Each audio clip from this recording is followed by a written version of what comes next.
अहमदनगर जिल्ह्यातील जामखेड बटेवाडी शिवारास रविवारी रात्री एसटी बस आणि कारचा भीषण अपघात झाला। या अपघातात कारमधील 2 तरुणांचा मृत्यू झाला तर 3 गंभीर जखमी झाले। जखमींना उपचारासाठी रुग्णालयात दाखल करण्यात आलं। या प्रकरणी रात्री उशिरा गुन्हा दाखल करण्याचे काम सुरू होते। विजय गंगाधर गावाने वय वर्ष 24, पंकज सूरज तांबे वय वर्ष 24 अशी मृत पावलेल्या तरुणांची नावे।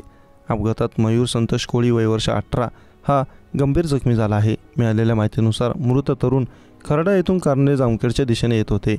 त्याचवेळी राज्य परिवहन महामंडळाची बस जामखेड येथून खर्डा गावाच्या दिशेने येत होती। बटेवाडी शिवारात दोन्ही वाहने आले असता कोल्हे पेट्रोल पंपाजवळ त्यांची समोरासमोर धडक झाली। अपघात इतका भीषण होता की कारचा अक्षरशः चुराडा झालाय।